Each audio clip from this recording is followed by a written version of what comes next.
శ్రీరాముడి భక్తులకు భారతీయ రైల్వే శుభవార్త చెప్పింది. శ్రీరాముడి జీవితంతో ముడిపడ్డ చారిత్రక ప్రదేశాలను సందర్శించాలనుకునే వారికి శ్రీ రామాయణ యాత్ర పేరుతో భారత గౌరవ్ రైలును తిరిగి ప్రారంభించింది. జూలై 25న ఢిల్లీలో ప్రారంభమై 17 రోజుల పాటు ప్రయాణిస్తుంది. మరిన్ని వివరాలు ఇప్పుడు చూద్దాం.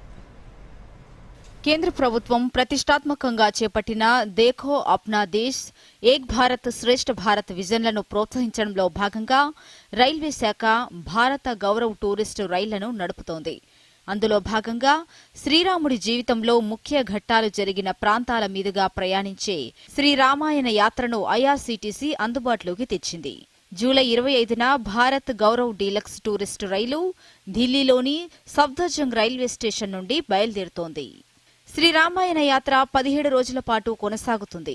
శ్రీరాముని జీవితంలో ముడిపడ్డ అయోధ్య, నందిగ్రామ్, సీతామర్హి, జనక్పూర్, బక్సర్, వారణాసి, ప్రయాగ్రాజ్, చిత్రకూట్, నాసిక్, హంపి, రామేశ్వరంలో సందర్శించేలా భారత్ గౌరవ్ టూరిస్టు రైలును నడపనుంది. ఢిల్లీ, ఘజియాబాద్, అలీఘర్, తుండ్లా, ఇటావా, కాన్పూర్, లక్నో రైల్వే స్టేషన్లలో ప్రయాణికులు ఎక్కే అవకాశం కల్పించారు. రామాయణ రైలు యాత్రలో మొదటి గమ్యస్థానం అయోధ్య. ఇక్కడ ప్రయాణికులు రామ జన్మభూమి ఆలయం, హనుమాన్ గర్హి, సరయూ ఘాట్లను సందర్శించే వీలు కల్పిస్తారు. తర్వాత నందిగ్రామ్లో ఆగుతుంది. భారత్ మందిర్ సందర్శన తర్వాత బీహార్లోని సీతామర్హికి చేరుకుంటుంది.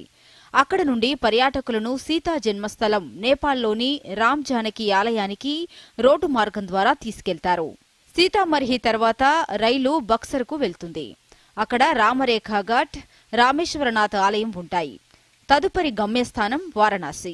కాశీ విశ్వనాథ్ ఆలయం సందర్శన తర్వాత ప్రయాణికులను రోడ్డు మార్గం ద్వారా ప్రయాగ్, శృంగవరపూర్, చిత్రకూట్కు తీసుకెళ్తారు. అక్కడ రాత్రి బస ఏర్పాటు చేస్తారు. వారణాసి తర్వాత నాసిక్ చేరుకుంటుంది. అక్కడ త్రయాంబకేశ్వర్ ఆలయం, పంచవతి ప్రాంతం కవర్ చేయబడుతుంది. పురాతన నగరమైన కిష్కింధగా భావిస్తున్న హంపి తదుపరి గమ్యస్థానం. ఇక్కడ హనుమంతుడి జన్మస్థలంగా పరిగణించబడే ఆంజనేయ కొండతో పాటు విఠల, విరూపాక్ష ఆలయం వంటి వారసత్వ ప్రదేశాలను చూసే అవకాశం కల్పిస్తారు. ఈ రైలు చివరగా రామేశ్వరం చేరుకుంటుంది. రామనాథస్వామి ఆలయం, ధనుష్కోడి ఈ పర్యటనలో భాగంగా ఉంటాయి. ఈ రైలు 17వ రోజు ఢిల్లీకి తిరిగి వస్తుంది. ఈ మొత్తం ప్రయాణం దాదాపు 7,600 కిలోమీటర్లు. First AC, second AC, third ఏసీలతో కూడిన అత్యాధునిక డీలక్స్ ఏసీ టూరిస్టు రైలు మొత్తం 150 మంది పర్యాటకులకు వసతి కల్పిస్తుంది. శ్రీరాముని జీవితంతో ముడిపడి ఉన్న ముఖ్య ప్రదేశాలను చూడాలనుకునే భక్తులకు ఇది చక్కని అవకాశం. Bureau report, Doordarshan news.